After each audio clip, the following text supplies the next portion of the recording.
الفاتحة. أعوذ بالله من الشيطان الرجيم. بسم الله الرحمن الرحيم.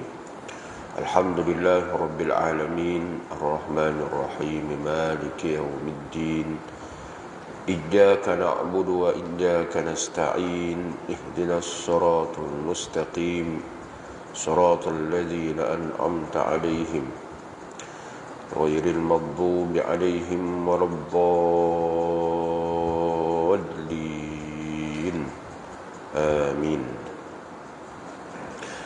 أعوذ بالله من الشيطان الرجيم. بسم الله الرحمن الرحيم. الحمد لله رب العالمين والصلاة والسلام على أشرف الأنبياء والمرسلين وعلى آله وصحبه أجمعين. اللهم فقهنا في الدين وعلمنا تأويل واهدنا الصراط المستقيم. اللهم زدنا علما وارزقنا فهما. صلى الله على سيدنا محمد وعلى آله وصحبه أجمعين والحمد لله رب العالمين.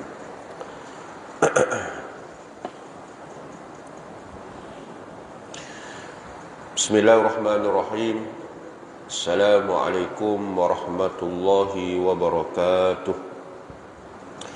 الحمد لله رب العالمين وبه نستعين ولا عدوان إلا على الظالمين. رب اشرح لي صدري ويسر لي أمري واحلل عقدة من لساني يفقه قولي. سبحانك لا علم لنا إلا ما علمتنا إنك أنت العليم الحكيم. ولا حول ولا قوة إلا بالله العلي العظيم. أما بعد. Terima kasih kepada pengacara majlis yang dihormati, yang berbahagia, pengerusi jawatan kuasa Masjid Al-Falah dan seluruh ahli jawatan kuasa, para asatizah, seterusnya muslimin dan muslimat, para jemaah yang dirahmati Allah Ta'ala sekalian. Alhamdulillah, syukur kehadrat Allah Subhanahu Wa Ta'ala, sekali lagi kita diberikan kesempatan dapat solat subuh secara berjemaah dan kita dapat meneruskan kuliah subuh kita pada pagi ini. Dan bersama saya telah membawakan kitab yang kita sebutkan sebelum ni, iaitu kitab 40 hadis penawar bagi hati. Tidak banyaklah, 18 sahaja. Mungkin siapa-siapa yang sudah buat tempahan boleh dapatkanlah kepada yang sedang mengedar. InsyaAllah pagi ini kita akan menyambung semula, iaitu muqaddimah penyusun almarhum Syekh Ahmad Fahmi bin Zamzam Abu Ali Al-Banjari Al-Nalwi Al-Maliki rahimahullahu ta'ala di dalam muqaddimahnya ini. Saya tidak pasti, saya pun tak tengok sama adakah muka surat dia tu. Muka surat 7. Coba ada kitab tu, cuba cek muka surat 7. Perenggan yang kedua tu dia kata selanjutnya. Samakah? Sama. Sama. Dia cuma barangkali tukar kulit saya tu.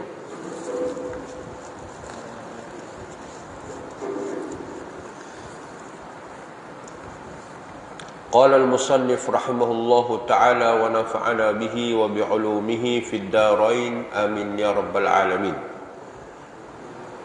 Selanjutnya, apabila keadaan ini dibiarkan berlanjutan,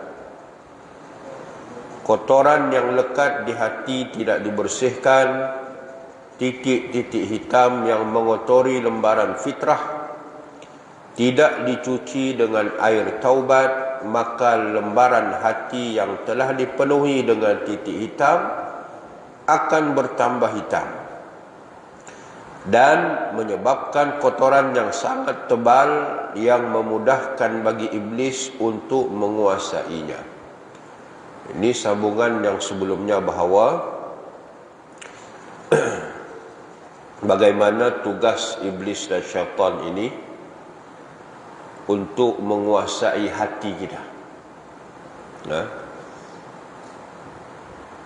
Dengan cara memesongkan kita daripada ajaran sebenar. Pelbagai kaedah dan cara, ini tugas iblis. Mendedahkan kita kepada perkara-perkara mungkar dan maksiat. Maka hati kita akan terpesong. Dan menyebabkan hati kita semakin lama semakin hitam. Setiap maksiat dan dosa yang kita lakukan, maka hati akan hitam dan bertambah hitam. Kalau kita tak cuci, maka akan menjadi parah, menyebabkan hati kita itu terus hitam. Dan kalau dah hitam, maknanya dipenuhi dengan maksiat dan dosa, akan susah menerima kebaikan dan perkara-perkara yang diperintahkan oleh Allah Subhanahu wa taala.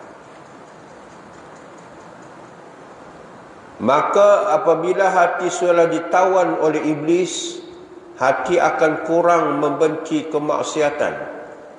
Bahkan terkadang merasa gembira dengan berbuat maksiat. Kalau maksiat berlaku di depan mata kita, kita tiada rasa apa-apa.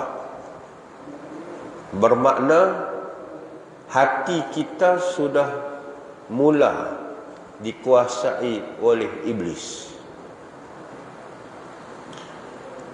Kita nampak orang minum arak, tak ada rasa dalam hati, rasa benci kah, rasa apa kah, tak ada rasa. Andainya hati kita sedang dikuasai oleh iblis dan syaitan. Kita nampak suatu maksiat berlaku depan mata kita, macam-macam lah tuan-tuan, tak rasa apa kita. Itu bermakna hati kita mula ditawan oleh iblis. Itu tanda-tandanya.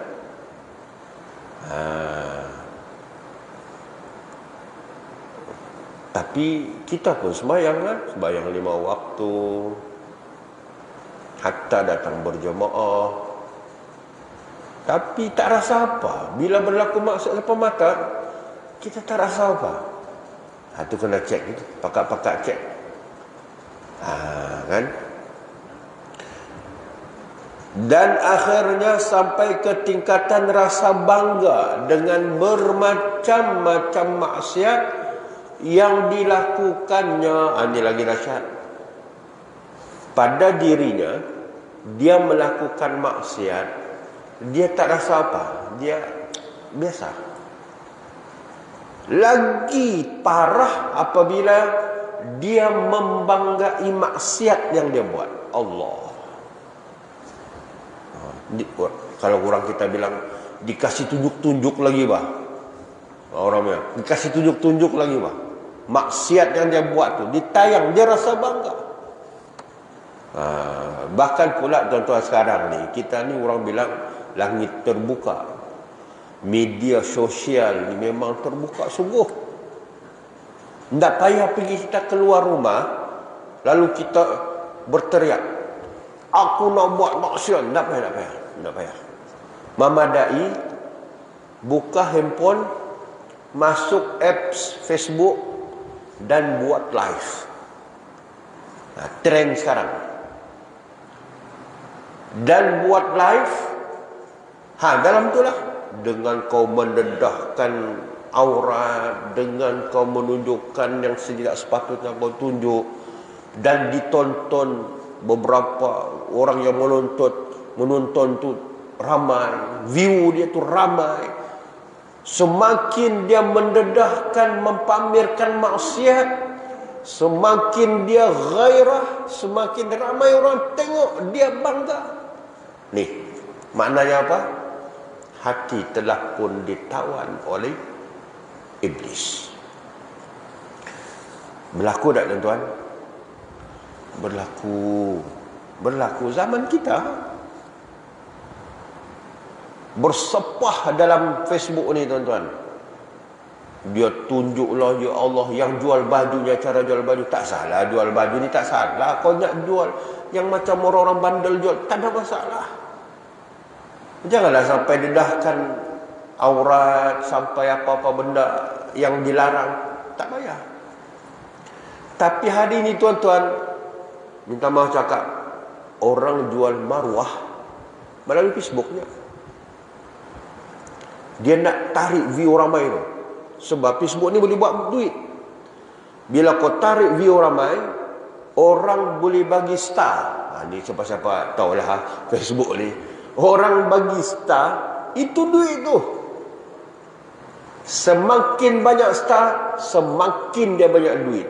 Tapi dengan cara dia, orang kata, mempamerkan maksiat. Maknanya itu tanda orang yang hatinya kotor. Kan isu baru-baru ni di antara adalah seorang artis tak apakah, jual produk aja pun. Tuan-tuan, jual produk tu baik, tak ada masalah. Tapi cara dia jual tu, dengan mempamerkan, dah dia perempuan. Lalu ditegur oleh seorang ustaz di kalangan PU. PU tahu tak? Pencetus ummah. Tuan-tuan boleh carilah isu ni. Yang menegur ni pula kena kecam. Oi, dia main balas begitu tuan-tuan. Ni keadaan umat kita akhir zaman. Tapi jawapan orang yang buat begini simpelnya. Dia kata, apa kau mau kacau tepi kain orang? Kubur masing-masing. Tengok jawapan tu kan. Kalau macam kita orang yang mengaji dan belajar, kita boleh nampak apa yang disebut oleh Nabi berkaitan dengan hati yang sudah ditawan oleh iblis. Mungkin di bibir kau cakap, aku pun sembahyang juga bah. Kan? Bukan aku kacau orang, aku pun sembahyang juga. Biasa kita dengar begitu. Tapi pada hakikatnya, membanggai maksiat yang dia buat, sebenarnya hatinya sudah ditawan oleh iblis. Kadang-kadang kita pun kena berhati-hati juga cakap begini kan. Ini kalau di quote ni tuan-tuan, dihantar di viral, kita pula kena kecam. Ini zaman sekarang ni.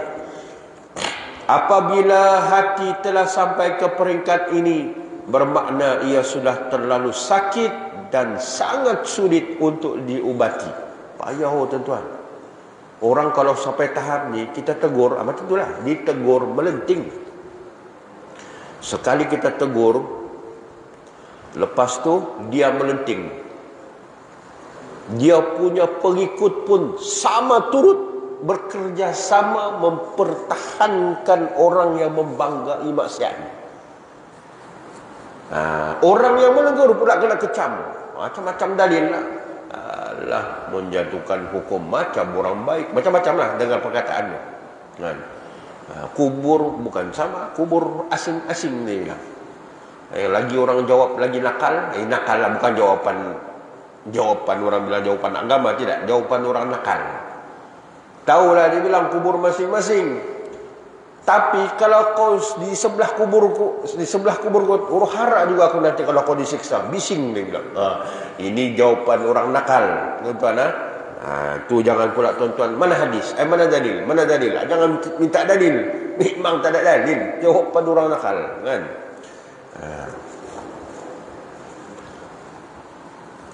Lembaran putih fitrah telah menjadikan hitam legam dan sudah terlalu sulit untuk dibersihkan.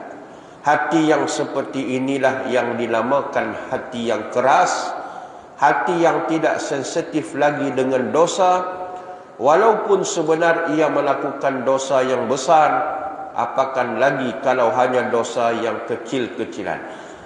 Kalau dosa besar pun dia rasa tiada apa-apa, dosa kecil lagi ya. Itulah tuan-tuan, hari ini orang melihat, memerhatikan kita. Ini sebenarnya 40 hadis penawar hati kan, disebut penawar hati. Bila sebut penawar hati ini, bagaimana diceritakan beberapa hadis ini berkaitan dengan hati. Tubuh badan kita kalau sakit, demam, ialah biasa-biasanya makanlah paracetamol kan, maknanya Panadol. Sakit perut, makan ubat sakit perut. Kita kalau tubuh sakit, kita bersungguh nak ubat. Tapi tuan-tuan, hati bila sakit, jumpa pergi doktor, doktor, hatiku sakit bah. Doktor pun giling kepala, tak boleh ubat. Maka di sana dia ada kepakaran. Ada orang yang pakar berkaitan dengan mengubat hati. Kalau kita sebut dalam ilmu agama, sebut panggil ilmu tasawuf. Dia main dengan hati ini. Dinyatakan apa itu penyakit hati dan bagaimana kita nak ubat. Ada. Kita sentuh sikit-sikit lah. Dan hati yang seperti inilah hati yang telah termeteri dengan maksiat. Hati yang telah tertutup dengan selaput hawa nafsu syahwat. Dan berbagai lapisan lagi. Sehingga hati yang seperti ini sangat sulit menerima nasihat dan teguran orang lain. Seperti yang telah disebutkan dalam sebuah hadis Rasulullah SAW. An Abi Hurairah radhiyallahu anhu an Rasulillah sallallahu alaihi wasallam qala innal 'abda idza akhta'a khati'atan nukitat fi qalbihi nuktatun sauda fa idza naza'a wastaghfara wa taba saqala qalbuhu wa in 'ada zida fiha hatta ta'luwa qalbuhu wa huwa ar-ranul ladzi dzakara Allah kalla bal rana ala qulubihim ma kanu yaksibun. Rawahu Tirmidzi wa qala haditsun hasanun sahih. Daripada Abu Hurairah radhiyallahu anhu bahawa Rasulullah sallallahu alaihi wasallam bersabda, sesungguhnya seseorang hamba apabila ia melakukan suatu kesalahan, maka akan digoriskan di dalam hatinya satu titik hitam. Itulah sebelum-sebelum ni diumpamakan ibarat apa dia? Bila kita dilahirkan, umpama kain putih, kan? Yang lahir secara fitrah, bila sebut putih ni bersih lah. Begitu juga hati kita umpama kain putih. Bila melakukan maksiat, maka dia akan, orang kata nuktatun, maknanya dititikkan satu titik warna hitam. Daripada putih, dia buat maksiat, dititik satu warna hitam. Putih ni sensitif kan, segi sudut kotor tak kotor ni. Macam kita pakai kopiah putih ni, kita tahu bila kopiah kita ni sudah kotor, kita basuh. Tapi kalau pakai yang sedia hitam, kita pun dah tahu bila masa kotor kan. Itulah tuan-tuan, kalau kita pakai apa pun, pakai songkok ke apa ke, biasanya songkok ni tak dibasuh kan. Mula-mula beli sampai lagi kita pakai sekarang tak dibasuh. Tapi kalau orang pakai kopiah putih, bila satu tahap dia kena basuh sebab nampak kotornya. Dia bab-bab putih ni, bila kain putih ni dia kata kalau buat maksiat dititikkan satu hitam. Titik satu hitam pun daripada putih tadi akan terzahir juga, nampak. Maka apabila ia berhenti dari kemaksiatan itu dan terus beristighfar, bertaubat kepada Allah Ta'ala, maka hatinya akan kembali suci, bersih, dipadamkan hitam tadi itu. Kembali putih, cantik, nampak putih. Tetapi apabila ia kembali melakukan kesalahan, maka titik hitam itu akan bertambah di dalamnya. Sehingga sampailah titik hitam itu memenuhi segala lebaran hatinya. Dan inilah dinamakan arron atau karat di dalam hati yang disebut Allah Ta'ala dalam firman-Nya, seperti yang tersebut dalam hadis di atas tadi, yang bermaksud sekali-kali bukan demikian seperti apa yang dikatakan orang-orang kafir. Sebenarnya apa yang mereka lakukan itu dari perbuatan dosa telah menutupi mereka. Hati kalau sudah sampai tahap orang kata gelap tu, bukan setakat gelap, orang bilang bekarat bah. Bekarat ni, masa tu tuan-tuan susah. Susah. Dia bila hati hitam ni tuan-tuan, tanda dia nanti lah. Dia buat maksiat, dia membanggai maksiat dia. Ini tahap yang orang kata memang karat lah orang bilang. Ibarat kalau hitam ni susah, nak tembus cahaya tu susah.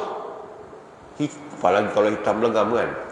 Tapi kalau putih ni dia boleh, dia tembus cahaya tu boleh. Jadi tuan-tuan, ini dikatakan ibarat bila sampai tahap arron. Arron ni iaitu hati yang sudah berkarat. Memang payah susah lah. Melainkan orang kata hidayah Allah Ta'ala lah. Tapi kita boleh perhatikan pada keadaan orang di sekeliling kita, apa yang berlaku, inilah yang disebut oleh Nabi SAW. Kita menegur orang yang buat maksiat, apatah lagi orang itu membanggai maksiat yang dia buat, maka orang ditegur itu akan kena. Istilah dia, orang yang ditegur itu akan dikecam. Kemudian orang kata orang-orang yang follower dia tu pula sama-sama lah mengecam. Dia begitu. Keadaan umat akhir zaman begitu. Hati yang sakit teruk dengan sangat sulit untuk diubati, samalah halnya dengan penyakit yang sudah terlalu kronik. Maka sangat susah untuk dirawat dan diubati. Bila sudah berkarat hati itu, susah untuk diubati. Begitulah orang yang umpamanya sudah penyakit kronik. Kalau sudah ada penyakit, contohnya sekarang ni penyakit yang sering kita dengar, 3 serangkai. Situlah ada buah pinggang, darah tinggi, apa lagi satu? Jantung. Kencing manis. Allah, kita tak boleh bayangkan tuan-tuan. Memang kronik sungguhlah. Cuma ajal ini Allah pegang. Kan? Pada pandangan doktor dia kata memang teruk sangat sini. Kalau ikut ilmu doktor dia bilang 2 bulan saja. Kalau ikut doktor lah, tu ilmu dia. Tapi Allah pegang ajal kita. Kadang-kadang doktor kata 2 bulan. Sekali tengok dah sampai 2 bulan, 2 hari go ya. Ataupun lebih pada 2 bulan. Doktor tu mati dulu daripada yang dia sebut 2 bulan tadi. Itu ajal lah kan.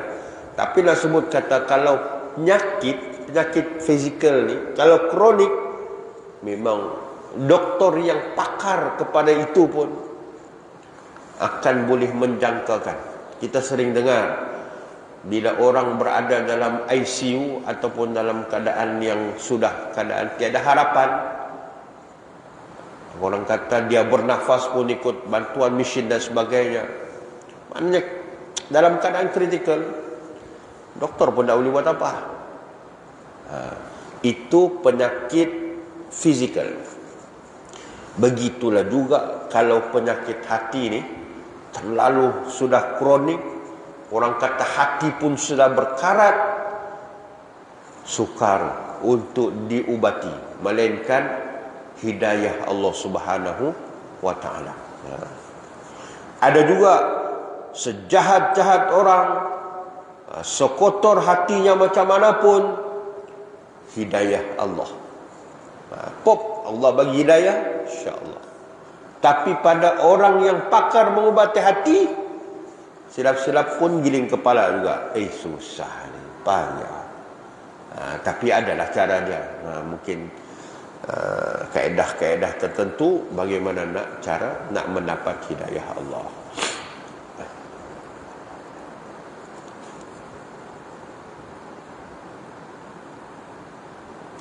Hati yang sangat kotor itu masih dapat dibersihkan, dan penyakitnya yang teruk itu masih boleh diberi penawar, asalkan pesakit bersedia untuk dirawat dan diubati. Doktor ni mau ubat, dia kata okey, penyakitmu begini, maka ikut kaedah doktor, rawatannya begini. Si pesakit tak mau, dia bilang tak payah doktor, baik ku mati, dia bilang itu masalah. Begitu juga orang yang ada penyakit hati, kan? Maknanya kalau pada dirinya sendiri tidak mahu dirawat, tidak mahu untuk mendapat penawarnya, maka susah. Dan sudah menjadi kepastian pesakit terpaksa menjaga pantang larangan, bahkan terkadang terpaksa untuk dibedah dan dioperate atau dipotong sebahagian anggotanya. Ini cara rawatannya. Mengikut kaedah doktor, kalau penyakit itu penyakit fizikal. Kalau tubuh badan kita yang kasar ini ditimpa oleh apa-apa penyakit, tentulah kita akan segera menemui doktor untuk mendapatkan rawatan dan nasihat. Itu biasa kita sakit pun jumpa doktor. Bahkan sudah ada jadual tetap bulan-bulan kena jumpa doktor. Kan? Sebab kita sakit. Fizik. Orang kata penyakit fizikal begitu, kita bersungguh-sungguh di dalam untuk mengubati penyakit kita. Kita khawatir penyakit kita akan bertambah besar dan merebak ke seluruh anggota badan yang boleh membawa kepada kematian yang akan memisahkan kita dari segala jenis kelazatan dan kebahagiaan dunia ini. Betul lah juga kan? Penyakit tu bila sakit, yalah bah, kalau aku tak berubat, dia bilang mati. Perasaan takut mati itu ada bah, kan? Kadang-kadang orang-orang ni tuan-tuan, itu disebut akhir zaman ni, Nabi sebut apa dia? 2 perkara. Pertama, dia takut cinta dunia, hubbud dunya wa karahiyatul maut, dan dia takut mati. Cinta dunia dan takut mati. Apa makna? Akhir zaman kita akan melihat orang berlumba-lumba dengan dunia. Dalam bab dunia berlumba-lumba. Orang pakai kereta besar, dia nak pakai kereta besar. Orang berlumba-lumba ni tuan-tuan. Orang yang nak pergi mencapai kekayaan, dia pun nak menzahirkan kekayaan dia. Berlumba-lumba ni. Dunia berlumba-lumba. Dalam masa yang sama, wa karahiyatul maut, dia takut mati. Apa makna takut mati ni? Dia kejar dunia, dia lupa akhirat. Dia kejar dunia, dia lupa akhirat. Pelbagai bala dan bencana Allah dah tunjuk depan mata, tapi tak sedar-sedar juga. Ni Allah datangkan COVID ni. Allah datangkan COVID untuk apa tuan-tuan? Supaya kita sedar. Bukan setakat itu, sudahlah Allah datangkan COVID dan banyak nyawa terkorban. Mungkin juga keluarga kita yang terdekat, bukan kita, keluarga terdekat, adik-beradik kita, bahkan ada mungkin ibu bapa kita. Tapi kita tidak berubah juga. Jadi depan mata berlaku kematian di depan mata. Mungkin kita takut berlaku, takut tengok, tapi pada hakikatnya kita tidak mengambil iktibar untuk lebih dekat kepada Allah. Kejar dunia lagi, dunia. Sepatutnya kita kena dekat dengan Allah. Tapi itulah Nabi sebut, kamu akan melihat. Ini peringatan kita bersama jugalah. Walau Nabi sebut secara umum begitu, tapi untuk kita, jangan cinta dunia sangat ni. Padahal dalam masa yang sama engkau meninggalkan akhirat, seolah-olah kau ni tak mati. Hidup dunia ni berterusan. Coba kita renungkan, begitu besar perhatian telah kita berikan terhadap tubuh badan yang kasar ini. Walaupun hanya sedikit penyakit yang datang menghinggapinya, kita pasti akan segera pergi dokter, membuat rawatan kerana takut mati yang menyebabkan kita terpaksa meninggalkan segala kelazatan dan kebahagiaan dunia ini. Maka betapa kita tidak mahu mengambil perhatian dengan penyakit yang hinggap di hati kita. Kalau penyakit fizikal, kita bersungguh jumpa doktor.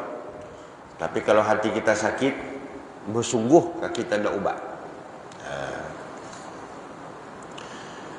Yang jikalau kita biarkan dan tidak dirawat, kita bukan hanya sekadar terpisah dari kelazatan dan kebahagiaan yang bersifat sementara, tetapi kita akan terpisah dari kelazatan syurga yang kekal abadi itu. Kalau penyakit fizikal, kita jumpa doktor sebab kita risau mati, yang kita tinggalkan segala bentuk kenikmatan dunia. Hati kita bila mati tidak dirawat, bukan dunia yang kita tinggal, nikmat kelazatan akhirat juga akan ditinggalkan. Ini lagi dahsyat. Tu tuan-tuan, kalau kita kena memahami bahawa dunia ni tempat sementara. Kita ni semua akan mati. Ada dah kawan-kawan kita yang mendahului kita. Sementara apa yang kita buat masa hidup ni, itulah yang akan kita nikmati semasa kita bertemu dengan Allah Ta'ala di akhirat nanti. Masa hidup Allah sudah cerita, tuan-tuan, akan berlaku penyesalan yang besar di akhirat kelak. Bila mana kita sudah kembali di akhirat yang bersifat kekal abadi, wal akhiratu khairu wa abqa. Akhirat yang kekal abadi ini, kita akan minta kepada Allah, ya Allah, kembalikan kami ke dunia. Sikit je, sekejap je, asal kami boleh membuat satu amalan. Masa tu penyesalan memang menyesal, tak boleh kembali. Ni masa ni. Masa inilah masa kita untuk beramal ibadah. Kita buat kebaikan, kita buat segala ma'ruf yang mendatangkan pahala. Masa ni. Itulah tuan-tuan, kita semua lah, kita kena fikir dah, apa pelaburan kita yang menguntungkan akhirat kita. Alhamdulillah, kita boleh datang berjemaah, kita boleh duduk majlis ilmu, kita boleh bersedekah, kita boleh buat apa-apa amal soleh. Banyakkan amal soleh, sebab itulah pelaburan akhirat kita. Harta kita contohnya, kita ada harta banyak. Apa Kemana kita nak labur harta kita ni? Yang bukan sekadar untuk dunia, tapi juga menguntungkan akhirat kita. Kira saham akhirat kita. Kalau berkaitan dengan harta, infak kita. Apatah lagi kalau kita berwakaf. Itu orang bilang, ampai-ampailah jadi harta akhirat kita. Masjid kita yang perlukan apa-apa, kita sediakan. Kita niat wakaf. Macam contohnya ni, rehal ni, orang wakafkan. Jam orang wakafkan. Sejadah orang wakafkan. Siapa pewakafnya, walaupun sudah mati, dia tetap akan mendapat pahala. Itu disebut sedekahun jariyah.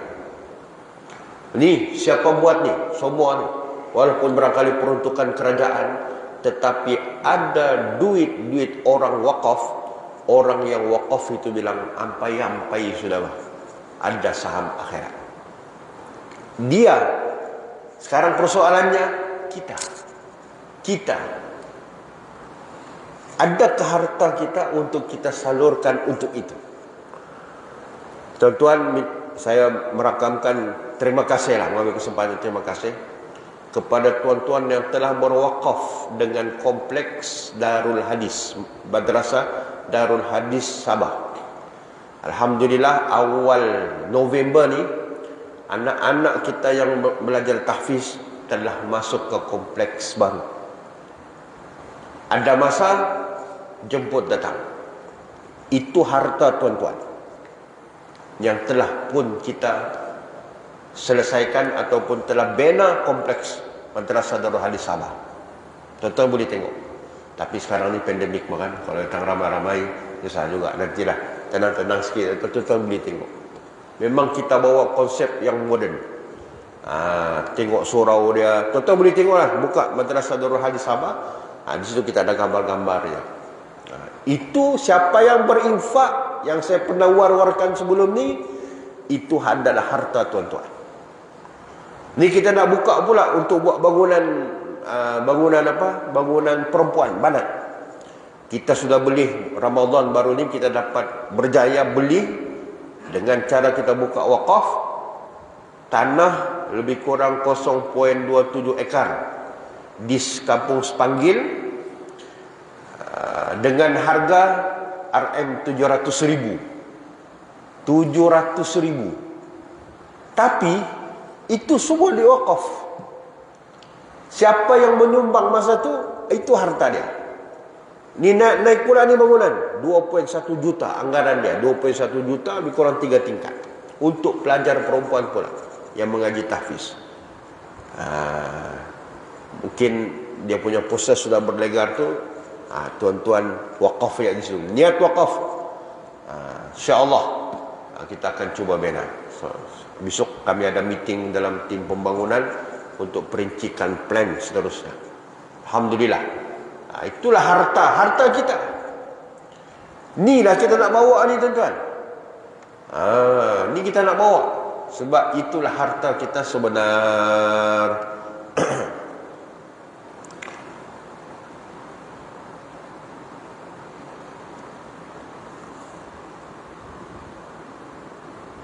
Mana surat tadi tu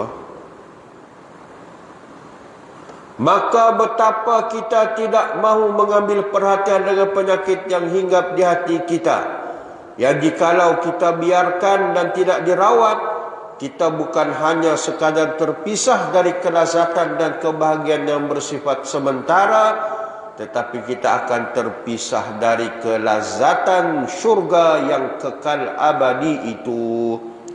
Dan sudah pasti jikalau seseorang itu tidak berpeluang masuk ke dalam syurga, ia akan dimasukkan ke dalam api neraka yang sangat dahsyat dan mengerikan itu. Na'udzubillah min zalik. Bila akhirat itu tuan-tuan dua ya. Allah pun sebut wahadainahun najdain. Aku tunjukkan kepada kamu dua jalannya.